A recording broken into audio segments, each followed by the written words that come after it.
Bonjour, donc je suis Stéphanie Roumégous, je suis guide conférencière à Rochefort, au pays rochefortais, et je m'apprête pour une visite un peu spéciale sur l'Hermione.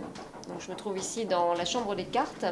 Alors pour le moment il y a très peu de décors, mais tout à l'heure je vais y poser ces cartes marines qui sont des reproductions d'époque, pour une visite à la lanterne. Alors il s'agit d'une visite qui se passe en début de soirée, normalement à la tombée de la nuit, et en costume. Donc voilà pourquoi ce costume. Alors c'est un costume d'homme, parce qu'au XVIIIe siècle, eh bien, il n'y avait pas de femmes sur les navires, donc pour faire ma visite, je suis obligée d'emprunter une autre identité. Et ce personnage, je l'ai appelé la bise, parce que la bise, eh bien, c'est un petit vent très très froid qui vous glace le dos. Quelqu'un aussi qui fait des réflexions peu sympathiques, voilà, qui glace aussi un peu le sang. Donc c'est pour en faire un personnage pas très agréable, mais qui va délivrer beaucoup d'informations au cours de sa visite à la lanterne. Alors pourquoi à la lanterne? Eh bien, c'est une visite de nuit normalement, qui est éclairée uniquement à la lueur des lanternes, pour essayer de replonger le visiteur vraiment dans l'époque.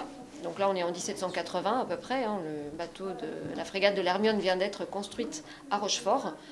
Or, aujourd'hui, nous sommes à La Rochelle, pour une petite escale technique avant le départ en Amérique, qui va se dérouler prochainement, au mois d'avril, exactement comme à l'époque, puisque ce navire était parti de Rochefort.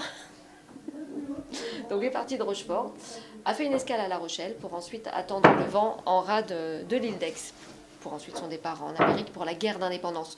Louis XVI avait commandé de nombreux navires, dont l'Hermione, une frégate de guerre qui permettait comme ça d'aller chercher des contingents militaires pour les emmener en Amérique, pour aider les Américains à se débarrasser des Anglais. C'est le thème de la guerre d'indépendance.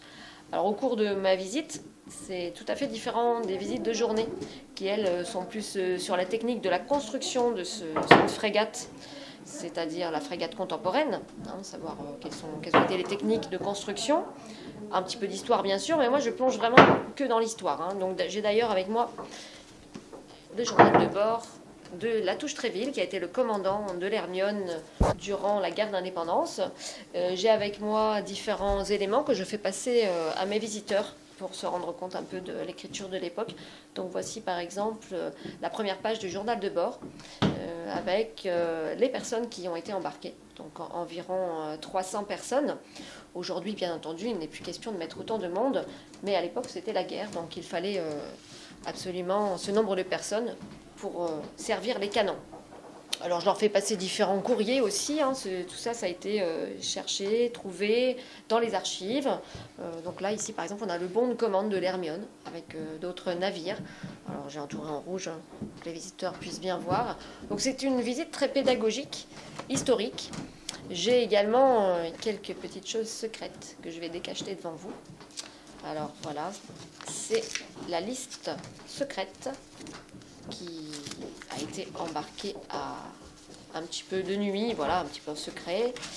C'est la liste de Lafayette avec les personnes qui l'accompagnaient, c'est-à-dire quelques domestiques et un petit peu de quelques officiers. Donc voilà ce courrier, et les visiteurs peuvent le regarder, le toucher, se le faire passer. C'est assez émouvant, même si évidemment c'est une reproduction, ce n'est pas l'original. C'est assez émouvant de voir l'écriture de l'époque. Donc voilà, c'est pour vraiment plonger dans l'histoire. Et là, je suis en train de raccommoder mon costume, puisque je fais de la reconstitution historique, ce ne sont pas des déguisements. Tout ce que vous voyez ici, eh bien, ce sont des reproductions de costumes d'époque. Donc j'ai cherché évidemment beaucoup de documentation. Et voilà, un petit problème de manche, ça aussi, ça pouvait arriver à l'époque. Voilà.